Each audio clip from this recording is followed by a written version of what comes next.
Ini materinya berat banget. Materinya tuh berat banget padahal di depan saya banyak pengantin baru dah. Ya Bu, baru berapa puluh tahun? Iya kan pengantin baru semua, saya baru 26 tahun, ada yang baru 10 tahun, ada yang baru 15 tahun, ada yang baru mau nikah, mungkin kan pengantin baru semua tuh. Iya kan insya Allah. Keluarga samawa sakinah mawadah rohmah berdasarkan Al-Quran. Itu katanya ya temanya hari ini. Saya mah direka-reka aja ininya apa judulnya. Bahagianya rumah tangga Qurani. Kita nanti hanya akan bahas Quran, SOP panitianya gitu. Dilihat di Quran Bu Sufi ayat-ayatnya siap lah. Saya mah pesuruh iya adanya. Suruh ngomong, datang, duduk gitu. Insya Allah pada hari ini kita bersaksi ke hadapan Allah Subhanahu Wa Taala. Oh ini.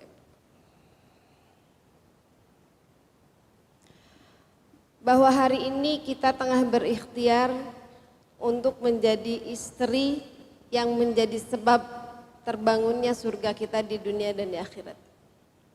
Luruskan niat dulu Bu ya, bukan sekedar karena diajak teman atau ada yang nge-WA saya, udah lama gak ketemu Bu Sufi. Ada yang gitu. Ada yang dari Jakarta, datang dari Jakarta, aduh Masya Allah kata saya itu. Neng kenapa gak bisa berpindah ya? Ada pointer? Ini adalah tema atau topik yang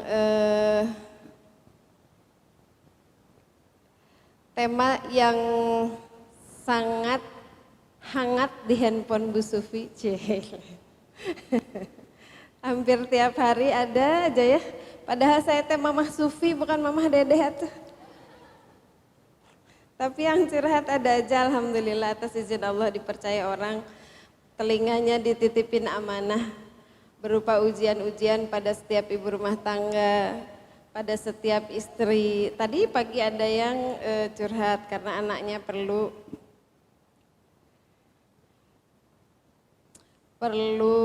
psikolog, anaknya begini-begini di sekolahnya begini-begini, Masya Allah. Tiba-tiba ada yang ngechat lagi, Bu Sufi tahu nomor tukang chat nggak? Alhamdulillah. Dari mulai yang begitu sampai begitu Bu. Baik Ibu-Ibu rahimakumullah. Kalau mendengar kata keluarga sakinah mawadah warohmah yang kebayang apa? Yang kebayang apa Bu? Salah. Ibu harusnya bilang gini, itu keluarga saya Bu Sufi. Jadi kita mengafirmasi diri dulu. Kalau ngedengar kata keluarga sakinah mawadah warohmah, itulah keluarga saya. Malaikat lewat, amin kata malaikat gitu. Ibu lagi saum bilang gitu, amin. Abis baru masukin kenceleng, keluarga sakinah itu saya, amin. Itu afirmasi Bu ya. Ini sebetulnya panjang materinya. Kita sampai jam berapa nih? Sampai jam 11? Mau jam 12, azan tuh. Sampai jam berapa? Sampai asar. Lo jual gua beli ya. Ini bahasannya apa itu sakinah, mawadah, warohmah. Itu mah udah lewat lah ya Bu ya. Saya nggak perlu jelasin dulu apa pengertian sakinah, apa pengertian mawadah, pengertian rohmah, apa syarat sakinah, syarat mawadah, syarat rohmah, udah itu mah lewat lah ya. Udah pengantin baru semua tuh. Udah selesai mah tuh, udah tuh kita pulang. Keluarga sakinah mawadah warohmah itu sebetulnya sakinah mawadah warohmah itu untuk pasangan sebetulnya ya. Jadi kalau kita dengar sakinah mawadah warahmah itu pasangan. Kalau keluarga itu keluarga musyfiqin, nanti dibahas. Ini pernah dibahas ya keluarga musyfiqin mah ya. Ini dulu yang harus disamakan. Fisiknya dulu harus sama. suami istri kalau nggak punya visi yang sama dijamin nggak bakal samawa. Pasti pakai truk weh. Pakai truk apa? Mulai dah Bu Sufi mah. Ribut aja. Tapi yang harus sama itu tujuannya, visinya. Yang lain-lain boleh beda ya. Nggak harus berarti harus sama satu suku atau sekarang ada yang heboh tidak satu manhaj gitu ya. Ada yang gitu. Ya Allah Rabbi, yang satu pakai kunut, yang satu kagak pakai kunut, yang satu nggak pakai cadar, yang satu suaminya nyuruh pakai cadar, yang satu dakwahnya di sini, yang satu tarbiyahnya di sini, tidak satu manhaj gitu ya. Lagi rame kan sekarang ya. Udah 30 tahun gitu anteng rumah tangga, yang satu ngajinya ke sini, yang satunya kita ngajinya ke sini, papa ternyata kita tidak satu manhaj, kita cerai. Gitu ya Allah. Visinya itu adalah yang harus kita pahami. Ini saya nggak akan bahas lama-lama ya, dan ini udah pernah saya bahas, nggak tahu di mana tapi. Visi rumah tangga itu harus surga, wabil khusus surga Aden. Jadi di Al-Quran itu, kalau Allah menggambarkan surga Aden, itu Allah menggambarkannya isinya itu adalah sekeluarga. Yang paling jelas itu di surat At-Tur ayat 17 sampai 26, di surat Yasin ayat 57, surat Az-Zukhruf ayat 70, surat Al-Imran ayat 113.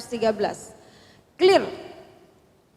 Jadi kalau ditanya, kalau ada yang bertanya mau dibawa kemana hubungan kita gitu ya. Ini di masjid ada bapak-bapak, Ibu Sufi nggak bisa nyanyiin. Ke surga Aden. Kalau itu yang jadi misi, yang jadi visi, maka semua episode kehidupan kita di dalam rumah tangga, yang manisnya, yang pahitnya, yang enaknya, enggak enaknya, sedihnya, susahnya, senangnya, sakitnya, sehatnya, untungnya, kayaknya, miskinnya, semua harus diupayakan untuk bisa jadi jalan ke surga. Ini dulu. Ini harus sama. Sehingga kalau visinya sama, nanti di bawahnya banyak segala macam, tinggal dilihat kira-kira iya pi surga ente gitu. Keluar deh tah Sundana. Kira-kira ini bakalan ngedeketin kita ke surga enggak? Oke, ambil. Gak punya anak saya teh Bu Sufi. Kira-kira gak punya anak bisa ke surga enggak? Bisa, udah nggak usah ada masalah ya. Nanti di bawah saya jelasin. Ini dulu yang harus jadi visi keluarga muslim. Ini harus clear, harus kompak, harus sama. Gimana kalau enggak sama Bu Sufi? Ini pertanyaan biasanya. Setelah dijelasin ini, orang saya dulu nikah teh cuman karena jatuh cinta gitu. Karena ngelihat si akang ganteng. Karena ngelihat si akang tuh, atau mungkin nggak ngelihat apa-apa sih Bu Sufi, karena dia aja yang ngelamar saya, untung itu juga ada yang mau ngelamar gitu. Setelah berjalan waktu kita baru ya Allah ternyata rumah tangga teh gitu ya, harus begini, harus begini, harus begini, ternyata masalahnya tuh begini, begini, begini gitu. Banyak yang begitu Bu? Banyak. Saya jelasin pengertian sakinah, mawadah, warahmah itu asumsinya kalau suami istri berada dalam keadaan yang sama. Kalau enggak, ya disamain. Prosesnya gimana? Nanti kita bahas satu-satu. Ini dia sakinah, ini mah gambaran aja ya. Sakinah itu di dalam ibadah, dalam penglihatan, dalam pendengaran, dalam penciuman, urusan perut dan urusan di bawah perut. Kalau yang 6 ini terpenuhi insya Allah sakinah. Sholatnya aman, penglihatannya aman, yang dilihat sama suami istrinya cantik, senyumnya mengembang terus, rumahnya rapi. Enak gak tuh Bu? Coba kalau berangkat ke kantor, istrinya masih pakai daster, nyampe di kereta, aduh eta meni garelis. Baraheno, sararengit, istrinya tadi ditinggalin masih bau, masih pakai daster, kamar bau ompol. Waduh, udah tuh Bu. Penglihatan itu salah satu syarat sakinah kata Rasul, istri solehah itu kalau dipandang menyenangkan, kalau ditinggalkan menenangkan. Kenapa ditinggalkan menenangkan? Karena ada penglihatan dalam bentuk persepsi. Udah nggak apa-apa, saya mau pergi, insya Allah istri saya mau kemana-mana, nggak akan melakukan hal yang tidak saya sukai. Langsung kebayang istri yang solehah gitu. Itu penglihatan. Makanya kalau belum nikah ke salon, mani-pedi, spa, perawatan itu gazebo tuh pahalanya. Udah buat siapa tuh? Tapi kalau udah nikah, kita luluran ya, itu rontok tuh kotoran, insya Allah ikut rontok dosa kita. Wes. Atuh. Kita ngagelis, kita pakai minyak wangi, mau tidur harus pakai minyak wangi Bu ya. Tuh nanti rukun keempat sakinah tuh penciuman. Jadi wajibnya perempuan itu mau pakai minyak wangi itu kalau suami ada di rumah sama mau tidur, tuh wajibin kudu. Dari atas sampai bawah. Bener serius tuh. Coba yang pertama tuh paling ini yang sering dilupakan ibu-ibu ya. Pakai parfum rambut, ada kan sekarang ya? Set. Pas begitu dipeluk, yang kena hidung suami apa? Betis atau itu? Rambut kan makanya. Pendengarannya harus dijamin tenang, nggak boleh bersuara lebih keras kepada suami. Itu salah satu adab berkomunikasi, memuliakan orang yang kita hormati. Sama halnya ketika kita di depan makam Rasulullah SAW. Kalau ibu nanti haji, umroh, amin atau ini udah aminkan. Didoakan teh. Maka ketika di depan raudhah itu jangan bersuara keras. Biasanya orang Indonesia masuk riuh kalau di raudhah teh, ayo cepetan sholat, jangan cepetan. Gak boleh. Itu di depan Rasul. Kepada suami juga sama Bu. Gak boleh bersuara lebih keras. Karena apa? Begitu ibu bersuara lebih keras maka mengkerdilah keqawaman suami saat itu. Nanti kita bahas di bawah. Penciumannya, perutnya, itu harus dijamin tuh. Walaupun kita itu tidak punya kewajiban untuk memasak, menyediakan makanan, itu bukan kewajiban kita Bu. Al-Baqarah 133 itu kewajiban suami. Catat ya. Sok cari hadisnya mana yang kita teh wajib masak gitu. Enggak. Suami itu wajib memberi makanan, pakaian dan tempat tinggal kata Allah gitu. Kita mah tinggal duduk aja, Pak makan, gitu. Hari enggak mau pahala mah. Kita kan mau bangun rumah tangga ya, bukan rumah makan. Tidak ada kewajiban bisa masak. Tapi kalau kita bisa masak, kita bisa memuaskan kebutuhan perut suami kita, is the best. Suami saya kemana aja pergi, kalau pulang pasti Bi mau dimasakin apa? Sayur asem, ceplok telur, orek tempe. Udah makan kemanapun dia tetap aja yang dibayangin, ini kalau si ibu yang masak. Karena urusan perut selesai, tenang dia insya Allah. Sama suami juga, istri juga begitu Bu ya. Mau dikasih bedak sekilo, kagak dikasih makan mah tetep nggak sakinah kan. Yang berikutnya adalah urusan di bawah perut. Nah nanti kita bahas satu-satu ya. Nah ini misi nanti keluarga musfikin, ini mah satu bab lagi lah, yang udah ngaji di Salimah sama saya udah selesai bab ini, bab keluarga musfikin. Ini dulu lah, ini dulu. Ada sapi, mana sapi? Sapi doll.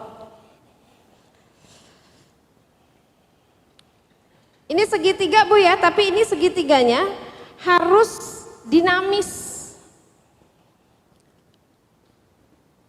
Kayaknya ada yang salah nih gambarnya. Ya, saya gambar aja di sini. Perhatikan Bu, yang pertama adalah rumus kita menyamakan visi.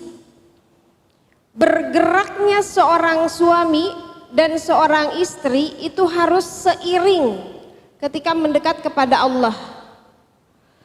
Kalau suami sampai di sini, istri sampai di sini, ruang jarak antara Allah dan kita segini. Jarak itu sama dengan masalah kalau buat saya. Semakin kita punya jarak yang jauh dengan Allah, maka akan semakin banyak masalah kita, dijamin.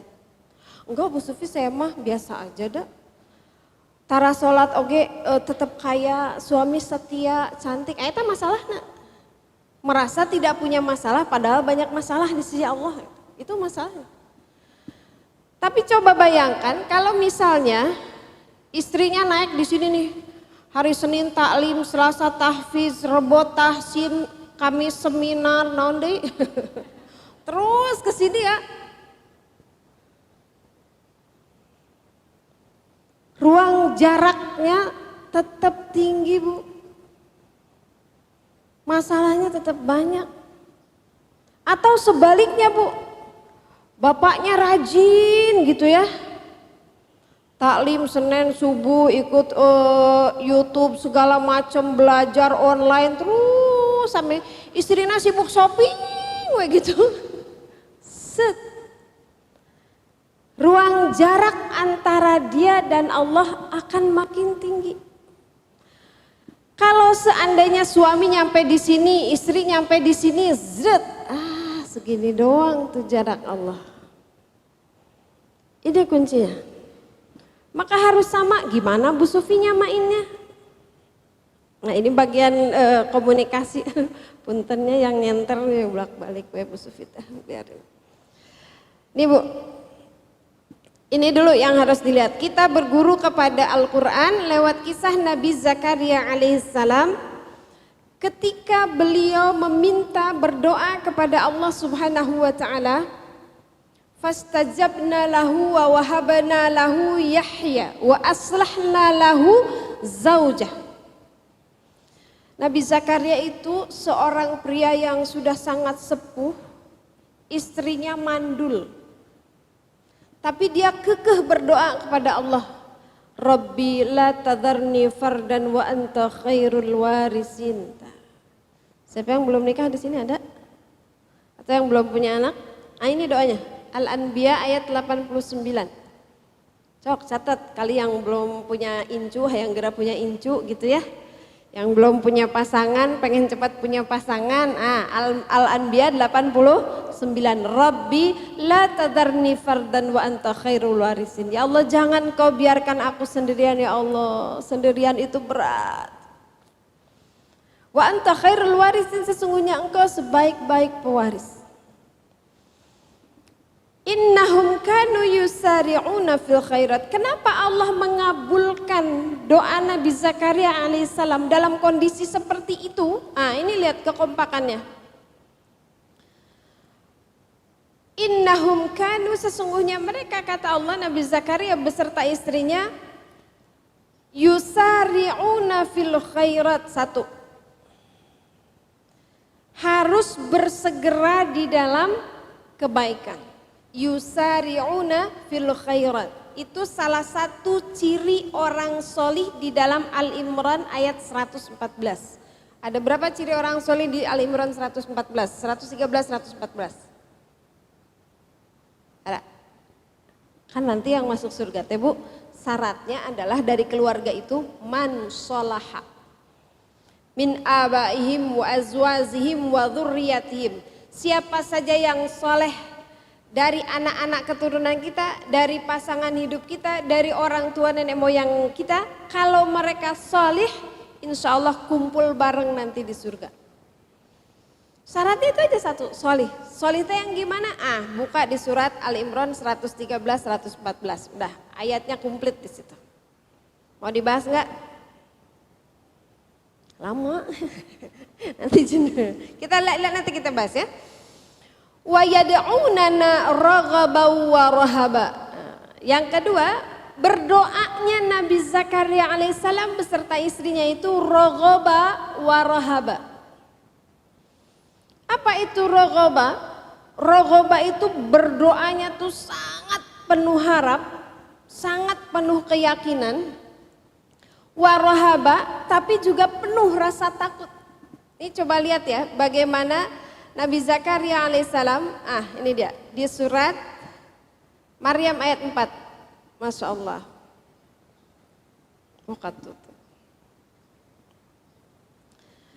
Di surat Maryam ayat 14 itu, perhatikan, Nabi Zakaria tuh udah nyadar dirinya itu mandul, istrinya mandul, beliau sudah sepuh, sadar betul.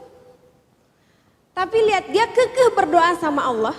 Lalu apa yang membuat dia yakin kepada Allah? Ini kali bedanya kita ya dengan beliau. Walam bidu'aika rabbi syaqiyya. Ya Allah, aku mah yakin engkau mah tidak pernah mengecewakan permintaan aku. Ini kuncinya Bu, berdoa kepada Allah tuh karena kita yakin bahwa Allah nggak pernah ngecewain kita kalau kita meminta. Masalahnya kita sering nggak yakin ya. Dikabul nggak ya, dikabul nggak ya. Besok mau ganti mobil dari mana duitnya ya? Gitu. Tahun depan mau umroh mana? Gitu kan? Kitanya nggak yakin dulu. Nabi Zakaria alaihissalam kalau lihat zahirnya istrinya mandul, beliau sudah sangat sepuh, udah nggak bakalan dah gitu ya, udah nggak bakalan punya anak secara zahir. Tapi apa di ayat 5-nya beliau mengatakan saya khawatir dengan kelanjutan keluarga saya soal akidahnya. Maka saya ingin ada penerus Nabi Yakub alaihissalam. Itu doanya beliau. Jadi kekhawatiran itu bukan soal kekhawatiran apa-apa, kekhawatiran soal akidah. Dan dia yakin betul bahwa Allah akan mendoakannya karena selama ini dia tidak pernah kecewa dengan Allah atas doanya. Kunci nih Bu. Yakin berdoa tuh. Kecuali kalau kita memang merasa sering dikecewakan Allah, padahal Allah nggak pernah ngecewain kita. Enggak Bu Sufi, saya mah sering berdoa tapi tidak dikabulkan Allah gitu. Ada yang merasa begitu? Banyak kemana ya doa Allah teh katanya ud'uni astajib lakum, berdoalah kepadaku pasti akan aku kabulkan. Nah geuning tadi kabul gitu. Masalahnya definisi dikabulkan menurut kita itu cuma satu, sesuai yang kita minta, sesuai yang kita mau itu adalah dikabul. Padahal kata Rasul dikabul itu bisa jadi sesuai dengan yang kita minta, bisa jadi diganti, dikonversi menjadi bentuk lain yang menurut Allah kita sebetulnya lebih butuh itu. Ya Allah saya pengen punya rumah baru, kagak, kamu mah bukan pengen punya rumah baru, kamu mah butuh sehat, karena kalau kamu nggak sehat rumah kamu yang sekarang bisa habis. Gitu. Kita dikasih sehat, lalu kita merasa, dah bukan itu yang saya minta, nggak diminta aja Allah kasih, coba keren kan? Yang ketiga boleh jadi Allah tangguhkan sampai nanti di surga. Sehingga kata Rasul dalam sebuah hadis, seandainya saja kalian tahu bagaimana dahsyatnya doa-doa yang tertunda. Lalu kita ikhlas, maka niscaya semua orang akan banyak berdoa lalu dia minta sama Allah, ya Allah tangguhkanlah doa saya sampai ke surga nanti. Kalau kita tahu. Masalahnya kita lebih ingin yang kita mau. Allah tahu yang kita perlu. Jadi semua dikabulkan sama Allah doanya. Kalau semua dikabulkan artinya kita nggak perlu kecewa. Nah masalahnya kita sering kecewa karena merasa bahwa dikabulkan itu kalau Allah memberi sesuai yang kita minta. Mana yang lebih banyak? Kita minta tapi nggak Allah kabulkan sesuai yang kita minta. Atau kita nggak minta tapi Allah tetap kasih. Mana yang lebih banyak? Ibu tadi malam berdoa enggak? Ya Allah mudah-mudahan nanti pas saya bangun suami saya masih hidup, anak-anak masih hidup, mata saya masih bisa ngelihat, saya masih sadar. Karena ada yang bangun gitu, bangun terus jadi stroke tuh bisa sadar, tuh ada? Ada. Enggak kita minta Bu, pas kita mau tidur enggak kita minta. Allah bangunkan kita. Suami kita masih ada, anak kita masih ada, kita masih bernyawa, panca indera kita masih normal, air ngocor, listrik aya, pabeasan pinuh, kulkas pinuh. So. Terus mau ngambek sama Allah karena ada doa yang tidak dikabul. Hello, kita siapa? Malulah sama Allah. Ini pelajaran, saya betul-betul belajar dari doanya Nabi Zakaria ini. Kalau berdoa rogoba wa rohaba. Rogoba itu apa? Yakin. Jadi rogoba dan rohaba itu dua hal yang sepertinya berbeda konteks tapi nyambung. Rogoba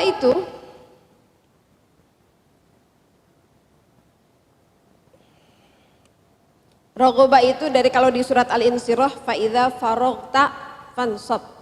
Harus sampai seyakin-yakinnya, setuntas-tuntasnya. Kenapa? Karena kita yakin Allah itu Maha Kaya. Allah itu Maha Ar-Rahman Ar-Rahim. Yakin sepenuhnya seperti Nabi Zakaria alaihissalam berdoa. Tapi rohaba itu kecemasan, ya Allah saya teh doanya banyak, permintaannya banyak, padahal sujud saya teh, sholat saya tuh, saum saya tuh, sedekah saya tuh gitu loh Bu. Jadi di satu sisi harus yakin betul karena melihat Allah, di satu sisi harus merasa was-was karena melihat kita. Jarak antara kita dengan Allah jauh banget. Permintaan kita banyak, sujud kita ala kadarnya. Bahkan ketika azan berkumandang, banyak kan yang bilangnya apa? Ya Allah azan deui eta. Bukannya alhamdulillah saya dipanggil Allah lagi, ya Allah dan saya masih hidup. Solehah pisan ya kalau gitu. Jadi dua hal itu, rogoba wa rohaba, suami istri kata Allah, lihat di situ. Wa kanu lana khashi'in, dan mereka suami istri ini berada di dalam keadaan khusyuk. Kalau ibu lihat di terjemahannya, khashi'in itu bukan berhubungan dengan sholat aja, tapi mempunyai rasa takut ke hadapan Allah atas kemaksiatan, atas tertinggalnya tauhid untuk keturunannya. Jadi kalau kita punya rasa takut kepada Allah, insya Allah Bu, nggak akan ada masalah beneran. Nanti kita dibahas di keluarga musyfiqin, salah satu ciri keluarga yang bisa kumpul bareng nanti di akhirat itu adalah keluarga yang punya rasa takut. Mau bermaksiat takut, mau selingkuh takut, mau nyoceng uang belanja takut, mau melototin anak takut. Takut apa? Takut ntar di akhirat diapain Allah ya kalau saya gini.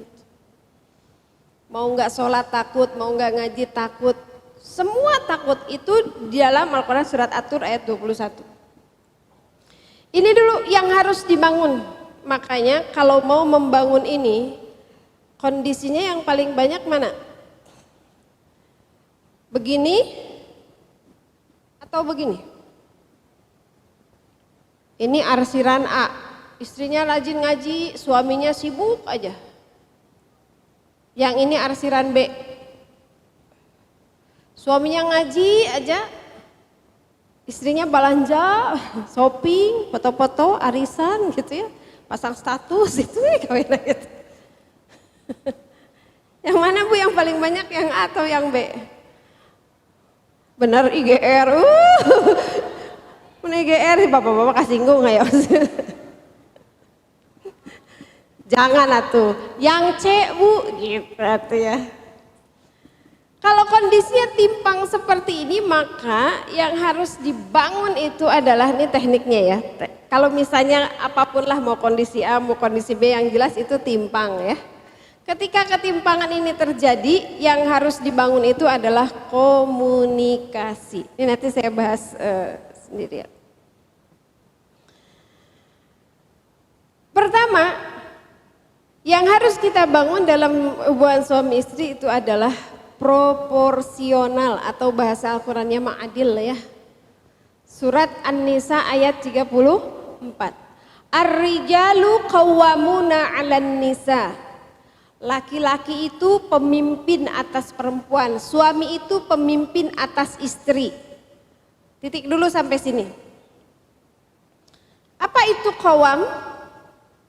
Ini teh enaknya mah ngomongnya di depan bapak-bapak juga dah ya. Cing rekam atuh. Nanti posting di statusnya. Qawwam itu di dalam bahasa Arab artinya ajr. Artinya tiang penyangga. Nah, karena dia qawwam, Ibu rahimakumullah, Allah merancang otak laki-laki sedemikian rupa Sehingga kebutuhan atas harga diri sebagai seorang laki-laki, buat laki-laki itu kebutuhan pokok. Maka tempatkan laki-laki itu sebagai qawwam. Jangan biarkan dia dilecehkan oleh siapapun, apalagi oleh istrinya. Papa, itu grendel pintu rusak, iya nanti papa betulin. Emang bisa? Ah, jangan. Gak boleh. Begitu kita bilang begitu, langsung mengkeret tuh keqawaman laki-laki. Udah, walaupun 2 minggu gak dibetulin, suatu hari tukang lewat misalnya, Papa punten ya, kebetulan ini ada tukang lewat, boleh gak mama betulin grendel pintunya sama tukang aja? Nah, beda dengan tadi, emang bisa? Ini papa panggil tukang, gitu. Jangan.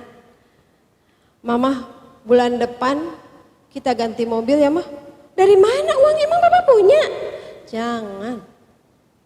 Walaupun kita yakin 100% dia nggak punya duit, kita bilang amin ya Allah, kabulkan doa suami suku yang soleh ini, pengen ganti mobil, masya Allah. Udah gitu, udah. Ikuti tuh doanya, keyakinan Nabi Zakaria alaihissalam, betul nggak? Atau kalau kita bilang dari mana uang emang papa punya? Cek malaikat terek diaminkan terjadi ya mah. Jangan Bu, hargai keqawaman suami hatta pada perkara-perkara yang kecil. Mama mau milih mau apa mah? Gurame asam manis atau gurame bumbu kecap? Kalau kata mama sih asam manis, enggak kata papa mau bumbu kecap. Padahal kita tahu bumbu kecap di restoran itu enggak enak, nyasok atau kuma papa welah. Entah pas dicoba, gening teh enak. Jangan bilang cek aing ge, enggak boleh gitu. Enggak boleh. Gak enak ternyata mak, bumbu kecapnya nggak apa-apa sayang, daripada nggak dimakan mahal, udah najur hati.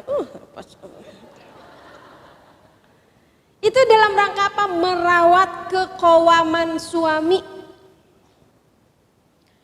Pah, mama teh kayaknya pengen ganti gorden, kira-kira enaknya warna apa ya? Padahal kita udah pesen, nanya aja. Karena suami mah gak akan mikirin begitu Bu. Paling dia jawab, terserah mama gitu. Tapi kita nanya sama beliau, itu dalam konteks memupuk keqawaman beliau.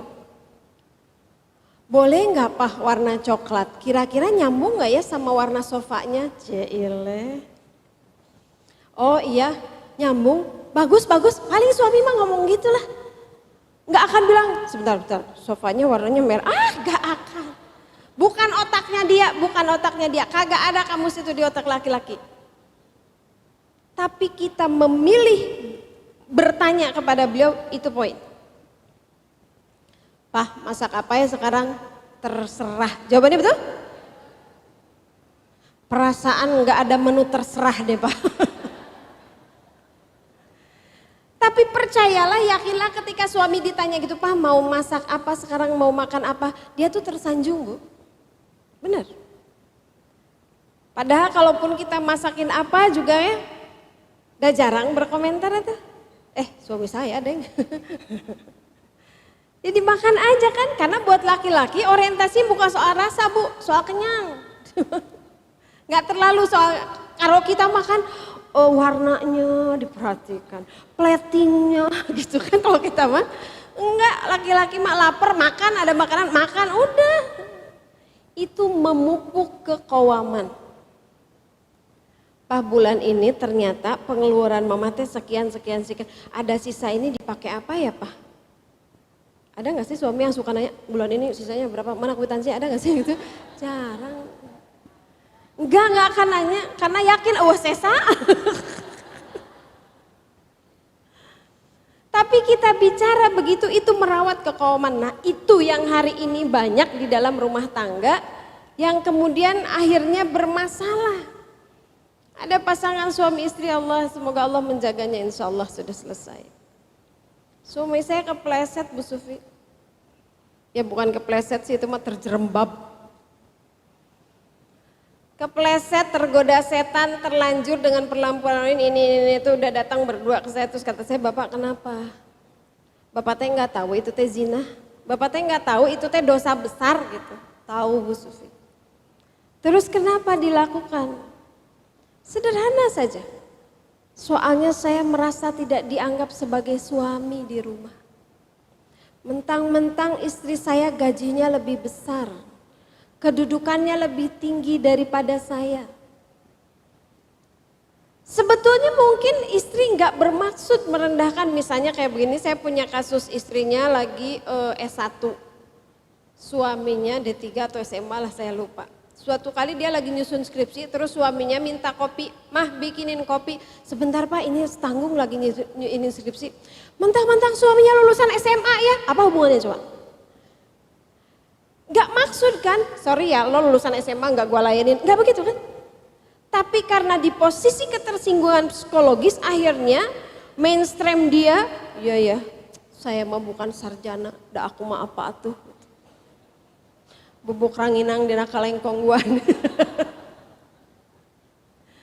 Padahal saya sampai kaget Bu Sufi, padahal saya cuma minta sebentar pak ini lagi tanggung. Mentang-mentang saya bukan sarjana. Kenapa? Ada sisi kekawaman dia yang terusik, terganggu. Walaupun mungkin istrinya nggak berniat. Saya bilang sama istrinya waktu yang kasus yang satu tuh yang suaminya terpleset itu. Saya bilang, betul Bu seperti ini? Enggak Bu Sufi, ternyata tanpa disadari suaminya sering pendapatnya ditolak. Kita mudik kemana nih? Ke rumah mama dulu atau ke rumah eyang dulu? Ke Jawa dulu atau ke Sumatera dulu? Suaminya memilih ke Jawa dulu aja ke orang tuanya dia. Kata istri, ih enggak biar murah tiketnya, mentang-mentang dia yang punya duitnya Bu Sufi. Gitu. Maka enggak boleh ketuker. Peran tuh enggak boleh ketuker. Tadi saya kasih gambar sendal. Ada yang tahu filosofinya? Ada di buku saya. Iya saya tuh mau ngasih door prize nih, bawain bakunya satu. Sendal itu Bu, disebut sepasang itu harus dua dan beda, betul? Kalau dua-duanya kanan, sepasang enggak? Kalau dua-duanya kiri, sepasang bukan? Dan dia harus beda, yang satu bentuknya gitu, yang satu bentuknya gitu. Enggak boleh sama. Karena perbedaan itulah yang membuat dia menjadi hakikat pasangan. Laki-laki ya jangan diubah untuk jadi perempuan. Perempuan jangan diubah untuk jadi laki-laki. Ada kasus ke saya Bu Sufi, suami saya mau gantian peran maksudnya. Suami saya pengen di rumah katanya. Karena gaji istrinya lebih gede. Mah ternyata gaji papa teh cuma cukup untuk bayar si bibi, bayar ojek jemputan, sama bayar laundryan atau apalah gitu. Udah we atuh papa di rumah ya. Papa yang nyuci, papa yang beres-beres rumah, papa yang nganterin anak. Sama aja kan?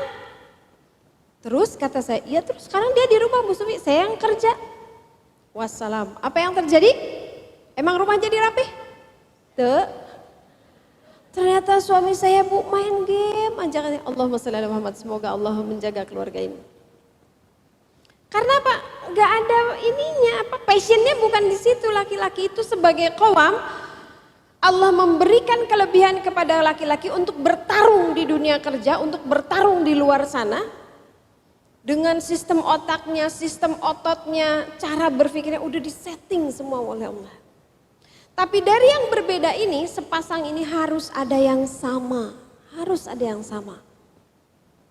Modelnya sama. Kebayang nggak kalau pakai sepatu yang satu wedges, yang satu flat?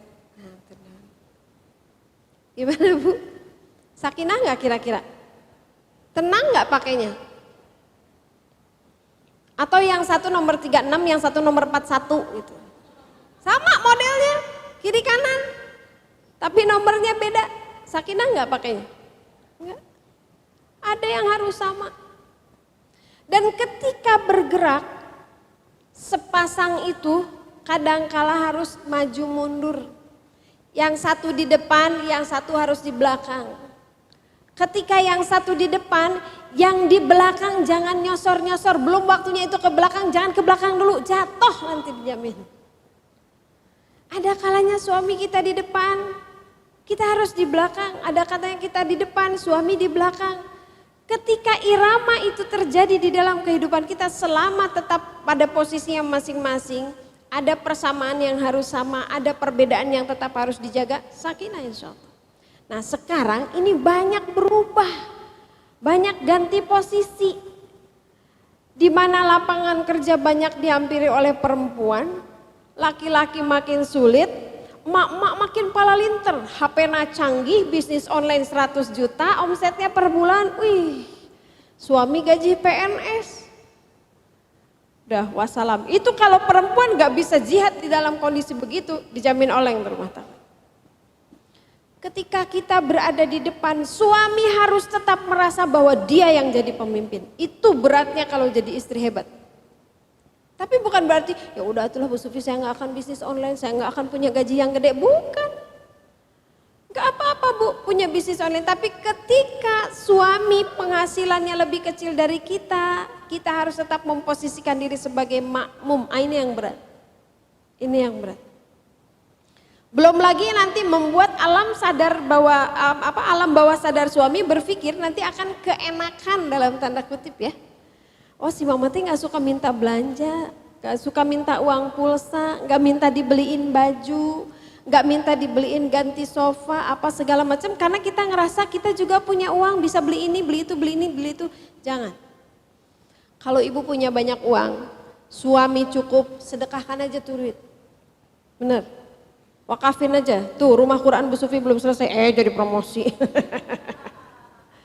Kalau mau untuk apa-apa tetap minta suami, Pak buat beras, buat pulsa, buat listrik, buat bensin, tetap minta suami Bu. Kecuali kalau suami bilang gitu, maaf ya Maya, papa teh lagi nggak punya uang, boleh nggak pakai uang mama dulu? Oh nggak apa-apa. Apa itu di dalam Al-Quran? Hani'an mari'an. Pemberian seorang istri kepada suami dalam kondisi suami sedang dhaif, sedang lemah, sedang tidak berdaya, Allah menyebutkannya dengan sebutan hani'an mari'an. Apa itu hani'an mari'an? Itu sebuah ungkapan dalam bahasa Arab. Makanan yang enak di mulut, enak di perut. Kalau di dunia kan ada yang enak di mulut, gak enak di perutnya. Seenak-enaknya jengkol, anggerwe gak enak di perut mah ya. Seenak-enaknya cabe pedas, anggerwe di perut gak enak. Seenggak enak, gak enaknya jamu, di perut malah enak kan gitu. Itu hani'an mari'an. Itu sedekah terbaik seorang istri itu kepada suami ketika dia dalam keadaan lemah. Tapi seorang suami gak boleh mengandalkan istrinya. Gak boleh itu dalam kalkulasi suami, para suami dengerin ya. Kalau istrinya punya gaji misalnya gini, cicilan rumah 5 juta, ini mah buat si mama aja deh, udah ini mas si mama bisa. Cicilan mobil 3 juta, ini gak apa-apa saya deh. SPP 10 juta gitu. Gak boleh dikalkulasi. Karena harta istri itu hak istrinya. Harta suami, setengahnya hak ibunya, enak aja. Setengahnya hak ibunya, setengahnya baru hak istri. Macem-macem ya. Sok sarakah gitu sih. Jadi harus saling. Istri tetap punya kelapangan untuk mau menolong suami. Suami gak boleh ngarepin pertolongan istri. Itu namanya qawam. Jadi gak boleh tukeran tempat. Ini masalah sekarang Bu beneran. Saya nih HP saya tuh jadi saksi. Sekarang banyak masalah tuh karena tukeran peran itu. Sekarang istri palalinter gitu ya. Salah lerdas gitu. Sehingga suami berpendapat gini. Enggak tapi kalau menurut mama gini loh Pak. Gitu. Dijaga itu bener. Udahlah nggak usah terlalu ini, pokoknya sesuatu yang kira-kira nggak akan masuk neraka nggak usah pahreng-reng sama suami. Milih mobil mau warna apa? Mama pengennya merah, jangan merah mah jelek Pak. Hitam aja kata suami. Kira-kira mana yang ngedeketin ke surga? Warna hitam atau warna merah? Kagak ada kan? Udah ikutin suami aja lah. Gak akan masuk neraka gara-gara mobil warna hitam kan? Bener. Banyak Bu yang gini-gini dong. Itu mungkin gak berasa, paling suami misalnya lagi milih keramik nih renov. Ini mah cerita-cerita sehari-hari suami istri ya. Lagi renov rumah, milih keramik. Kan pasti beda gaya suami dengan istri Bu ya. Gaya laki-laki dan istri. ribut di situ. Nyampe rumah zaman dulu begitu dipasang tuh kan jelek udah dipasang teh tahu. Ya Allah itu tuh dijamin. Mungkin suami nggak apa-apa diem aja tapi di bawah otaknya itu akan kesimpan. Dan kalau itu terakumulasi matilah kekawaman dia. Sehingga nanti ketika kita membutuhkan dia sebagai kawam, Pak ini gimana? Mama kan bisa gitu nanti. Jadi kalau jadi istri pinter, jihadnya itu gimana suami tetap merasa dia yang paling pinter. Enak banget sih Bu Sufi jadi laki-laki. Ntar dulu bahasannya belum selesai ya. Itu qawam. Dan ternyata qawam itu, lihat di ayat ini, kenapa dia qawam? Karena kata Allah, bima fadalallahu ba'dahum ala ba'd. Karena Allah memberikan kelebihan pada laki-laki atas perempuan. Apa kelebihannya? Yang kelebihan Allah gambarkan di sini dua, bima anfaqu min amwalihim, karena dia punya kekuatan untuk memberikan nafkah. Itu satu. Yang kedua, kenapa laki-laki itu diberi gelar qawam oleh Allah? Karena dia harus menjadi pentarbiyah istri. Ini dia. Dua ini, maka ayat keterusannya adalah di ayatnya, kalau kamu wallati takhafuna nusuzahunna, kalau kamu wahai para suami khawatir istri kamu berbuat nusus, Allah jelaskan harus diapain tuh istri? Dua ini, maka sebagian ulama berpendapat kalau dua hal ini tidak dilakukan oleh suami, maka tidak ada kewajiban taat seorang istri. Karena itu bertimbal balik. Suami nggak kasih nafkah, nggak ngajarin, nggak ngedidik, tapi istri harus taat 100%, nggak. Ada kasus ibu-ibu bekerja, Bu Sufi saya bekerja Senin sampai Jumat di Jakarta, Sabtu Minggu teh saya ingin ikut pengajian, tetapi sama suami saya nggak boleh, karena mungkin ngerasa ya wajar lah ya Bu, secara ini gitu. Pengennya mungkin sama istrinya pengen dikekepan gitu, atau udah Senin sampai Jumat berangkat subuh, pulang malam istrinya kerja di Jakarta kan kebayang. Kata saya nggak apa-apa Bu, udah di rumah aja kalau dilarang sama suami mah, kata saya gitu. Tapi kan Bu Sufi saya teh perlu nambah ilmu gini. Iya tinggal minta suaminya yang ngajarin. Boro-boro sholat getar gitu. Udah kalau gitu tidak ada kewajiban taat pada kasus itu. Siapin makanan, beresin rumah, cium tangan. Pah mama ke masjid dulu ya, just inform aja. Tapi tetap harus santun, nggak boleh gini, Pah, dah papa teh nggak bisa ngajarin mama ya, udah sekarang mau ke pengajian, nggak boleh begitu. Mati kekawamannya makin mati dia. Tetap aja perlakukan dia sebagai kawam, tapi di sisi itu kita boleh nggak mentaati karena dia nggak mendidik kita. Suami nggak nafkahin, terus kata suaminya, kamu nggak boleh ya jualan di toko, nanti ada yang ngegodain. Tapi dianya juga nggak kerja, udah nggak wajib taat Bu, pergi aja. Tapi tetap jaga, papa jaga rumah ya, bongan tuh bisa nyari nafkah, mama mau dagang, gak boleh. Tetap jaga. Dua itu. Nah, keqawaman seorang suami, lihat di ayat ini, ketika Allah mengatakan, wa bima anfaqu min amwalihim, berikutnya adalah huruf fa di situ. Fassolihatu. Makna fa di sini menunjukkan bahwa kesolehan seorang istri itu tergantung kepada kualitas keqawaman seorang suami. Enak banget kalau ngomongnya depan para suami ya. Makanya di situ ada huruf fa.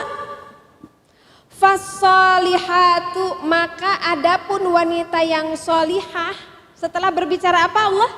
Setelah berbicara tentang keqawaman laki-laki.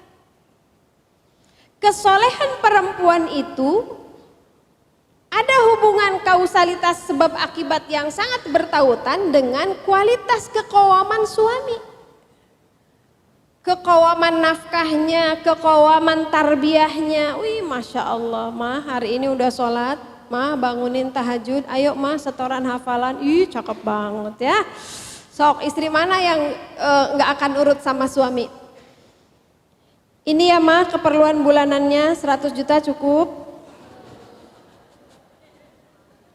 Tahajud dibangunin, nanti di kantor jam 9 ngingetin, sayang sudah sholat duha belum? Wis, cantik banget ya. Maghrib pulang, ayo kita berjamaah, tahajud dibangunin, abis subuh setoran hafalan mah, Masya Allah. Pulang bawain buku, mah ini kayaknya buku bagus deh, punya Bu Sufi, dibaca ya mah gitu. Sok, mana istri yang gak akan nurut kalau nafkah dan tarbiyah selesai? Nurut pasti Bu. Maka ada huruf fa di situ. Walaupun itu tidak mutlak Bu, karena ada juga, Ibu lihat di surat At-Tahrim ayat 10, 11, 12. Ketika Allah berkisah tentang istrinya Fir'aun, kemudian istrinya Nabi Lut. Jadi kalau Fir'aun kasusnya adalah suaminya salah, istrinya soleh. Kalau Nabi Lut dan Nabi Nuh, suaminya soleh, istrinya salah. Ada juga di ayat 12 itu adalah Sayyidatina Maryam, dia nggak punya suami. Itu seolah mengabarkan kepada kita, walaupun suami soleh, kalau kitanya nggak mau soleh, tetap aja salah gitu. Itu pelajaran. Tapi secara linier lah gitu ya. Kalau suaminya soleh dalam keqawamannya, insya Allah istri soleh. Walaupun ada kasus seperti Nabi Lut atau Fir'aun atau Maryam sekalipun. Jadi suami soleh nggak jaminan istrinya tiba-tiba soleh kalau istrinya nggak mau soleh gitu. Suami salah nggak jaminan juga istrinya nggak bisa soleh. Kalau dia mau soleh maka jen suaminya salah juga dia bisa soleh. Liar tuh Bu. Atau nggak punya suami sekalipun seperti Sayyidatina Maryam, dia menjadi penghulunya perempuan surga yang diutamakan oleh Allah di antara perempuan-perempuan seluruh dunia. Padahal dia nggak punya suami. Jadi kalau kita punya suami, dia mah nggak soleh, Bu Sufi, taraka masjid, tara ngaji. Udah ambil pelajaran tuh di surat At-Tahrim. Kan suami kita mah setidak soleh tidak solehnya juga pasti lebih baikan dia daripada Fir'aun, betul? Betul gak? Ya udah, nggak usah terlalu gimana gitu ya. Coba suami saya teh kayak Ustadz anu, alah. Ini ada soalnya kasus begitu Bu. Jadi ketika ngelihat Ustadz teh, ya Allah terpesona, andai punya suami kayak begini. Dia begitu tuh karena istrinya yang ono, belum tentu kalau istrinya ente. Itu surat At-Tahrim ayat 10, 11, 12. Pelajarannya gitu. Jadi tidak tergantung pasangannya siapa, hatta yang nggak punya pasangan juga bisa jadi bidadari surga. Tapi umumnya begini, itu artinya apa? Menegaskan kepada laki-laki, jadi kalau punya istri yang soleh, ingin punya istri yang soleh, suami dulu soleh gitu lah. Sok Bu, kapan-kapan kumpulin para suami ya biar Bu Sufi yang ceramah. Maka ketika disebutkan fassolihatu, ciri pertamanya apa? Qanitatun. Istri yang soleh itu ciri pertamanya taat. Taatnya bukan pakai kata at-ta'ah, tapi pakai kata qanitat. Pernah saya jelasin ya? Pernah kan? Pernah nggak? Pernah nggak tahu di mana cuman. Beda Bu. Qanit dengan ta'ah. Kalau ta'ah ini berdasarkan ujangan guru bahasa Arab saya. Kalau ta'ah itu taat, diikuti aja pokoknya. Kalau saya sering menggambarkan tuh kayak tentara gitu ya, yang dikomandani oleh atasannya, lari, jongkok, tiarap, ngadapang, nyungsep kan gitu kalau tentara ya. Taat, ikuti aja. Mau dia suka, nggak suka, grundel, nggak grundel, ikhlas, nggak ikhlas, dendam, nggak dendam, pokoknya ikuti aja. Itu at-ta'ah. Pada kadar tertentu kepada Allah menggunakan kata at-ta'ah. Athi'ullaha wa athi'ur rasul wa ulil amri minkum. Kita faham, gak faham, kita suka, gak suka, pokoknya taat taat. Kata Allah sholat zuhur 4 rakaat, ya udah 4 rakaat aja. Gak usah pakai nawar, ya Allah kalau zuhur teh ya udah capek, udah. Kenapa kagak subuh aja 4 rakaat kan masih seger sayanya gitu. Enggak, itu taat. Tapi kalau qanitat itu ketaatan dengan keikhlasan, tanpa pamrih, enggak ngedumel, enggak gerundel gitu. Itu qanitat. Maka yang digunakan oleh Allah untuk menggambarkan seorang istri yang taat kepada suami itu bukan kata at-ta'ah tapi kata qanitat. Kenapa? Karena saking wajibnya seorang istri taat kepada seorang suami sampai Rasulullah SAW menyebutkan dalam sebuah hadis, seandainya saja kata Rasul, dibolehkan seorang manusia untuk sujud kepada manusia lain, akan aku perintahkan istri itu untuk sujud pada suami. Tapi karena nggak boleh, Rasul nggak memerintahkan itu kepada para istri. Itu demi menjaga fitrah keqawaman seorang suami, karena itu yang menjadi pokok stabilitas rumah. Ketika suami tetap jadi qawam, istri tetap jadi makmum. Jadi qanitat ininya bukan kata at-ta'ah. Selama perintah suami tidak maksiat kepada Allah, istri wajib taat. Wajib taat.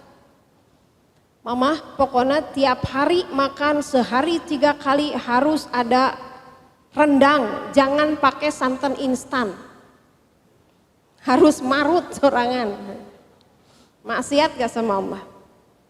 Enggak, harus nurut. Pokoknya papa mah kesukaannya warna merah, semua harus warna merah di rumah.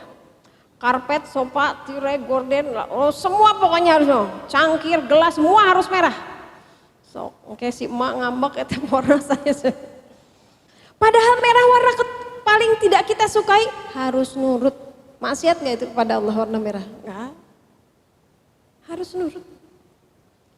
Lewat kemana nih Pak? Lewat ke tol atau lewat berenang siang? Lewat tol aja, sayang Bapak 16.500. Bayar duit nah iya atuh, udah lewat ke tol. Gak usah ribut gara-gara yang begituan gitu. Qanitat. Jadi kalau suaminya sholih, insya Allah ciri pertama istri sholih, qanitatun hafizatun lil ghaibi bima hafizallah. Maka istri akan menjaga diri karena merasa dijaga Allah. Kalau suami keqawamannya full, nafkahnya pas, tarbiyahnya pas, istri akan qanitat dan hafizat.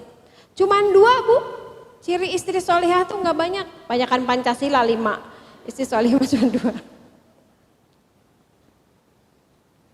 Nah, itu 1 ya, tadi yang pertama ya.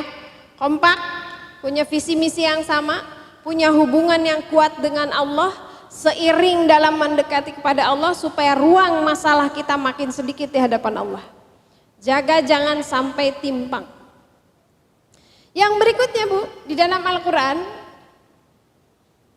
kita itu diajarkan oleh Allah untuk memperlakukan pasangan secara ma'ruf. Khitabnya yang diajak bicara oleh Allah di surat An-Nisa ayat 19 itu adalah suami. Ya ayyuhalladzina amanu la yahillu lakum, ini di awal bercerita tentang masalah mahar. Suami nggak boleh mengambil mahar lagi istrinya kecuali kalau istrinya itu sebelum dicampur. Jadi saya baru tahu ilmunya. Jadi wajibnya mahar dibayar penuh itu kalau sudah digauli. Jadi kalau baru akad itu sebetulnya wajibnya setengahnya. Kalau sudah digauli itu baru wajib 100%. Kalau nanti diceraikan maka suami boleh mengambil lagi. Boleh mengambil lagi maharnya. Cuman kalau di Indonesia ayat ini agak susah diamalkan. Karena maharnya seperangkat alat sholat. Pas akad luhuran anak, pas sudah dicampuri bawaan anak. Kalau mau diambil, masa setengahnya diambil kan setengahnya luhuran anak. Di ayat bawahnya, mana? Ma'antaitumuhunna illa ayyatina bifahishatin mubayyinah, kecuali kalau istri itu melakukan dosa yang jelas yaitu zina di penjelasannya. Wa ashiruhunna bil ma'ruf. Fa in karihtumuhunna fa asa an takrahu syai'an. Ini kunci Bu, ini kunci dalam rumah tangga. Wa yaj'alallahu fihi khairan katsira. Pertama, Allah katakan wa asiruhunna bil ma'ruf. Ini sebetulnya kepada suami Bu ayatnya. Tapi ini berlaku mafhum mukhalafah. Naon mafhum mukhalafah teh? Memahami kebalikannya. Yang diajak bicara oleh Allah di ayat ini laki-laki. Ini jarang dibahas deh. Perlakukan istrimu secara ma'ruf, bukan secara benar. Lagi-lagi ini untuk suami. Jadi beda definisi ma'ruf dengan benar. Kalau ma'ruf itu yang benar dan dilakukan dengan cara yang patut, itu ma'ruf. Kayak tadi ya, seorang suami nyuruh istrinya bikin rendang jangan pakai santan instan 3 kali makan seumur hidup. Boleh gak? Haram gak? Halal gak? Sah kan? Boleh. Tidak maksiat kepada Allah, tapi gak ma'ruf. Boleh gak semua propertinya diminta merah sama suaminya? Boleh? Boleh. Melanggar syariat Allah gak? Tapi nggak ma'ruf gitu. Istri minta belanja ke suami, betul? Betul. Tapi kalau gaji suami 50 juta kita mintanya 100 juta nggak ma'ruf. Ngasih contoh temen hiperbolnya atau biar optimis lah, ada menghibur diri gitunya zaman sekarang. Nggak ma'ruf. Suami mau pergi ke masjid pakai sarung, ketutup udel sampai lutut, sah? Boleh? Halal? Benar? Pantas gak? Nah itu ma'ruf. Ini pengantin baru, mama jangan keluar ya, pokoknya layanin papa 10 kali sehari, boleh? Boleh atau udah istrinya? Halal gak? Benar? Tapi gak ma'ruf. Mama harus taat sama papa ya. Pokoknya sampai papa pulang dari luar kota gak boleh keluar rumah. Benar? Benar. Tapi gak ma'ruf. Dan dia teh makhluk sosial bukan patung atuh ya. Gak ma'ruf. Suami memperlakukan istri itu harus ma'ruf, bukan benar. Jadi tidak sekedar benar. Seorang suami mau menikah lagi tanpa izin istri pertama, boleh? Boleh, menisaroleha. Boleh lo ya, boleh lo ya, boleh lo ya. Halal gak kalau dia nikah tanpa izin istri pertama? Sah? Bener gak secara syar'i? Tapi gak ma'ruf. Seorang bapak nelpon saya. Saya gak tahu bapaknya, sampai sekarang saya gak tahu bapak itu siapa. Gak mencoba mencari tahu juga, pusing. Bu Sufi, boleh gak saya menikah tanpa izin istri pertama saya? Boleh. Sah gak pernikahan saya? Sah. Halal. Saya bilang, ini bunga atas si bapaknya. Asal diangkat ke langit ke-7 beneran. Tapi sebentar Pak, saya bilang, kira-kira nanti kalau istri bapak tahu, istri bapak ngapain? Ngamuk, marah, pingsan, atau mengucapkan selamat? Ya Allah, papa teh udah nikah lagi, alhamdulillah. Mama teh udah capek ngurusin papa teh, nengpek tak urusi aki.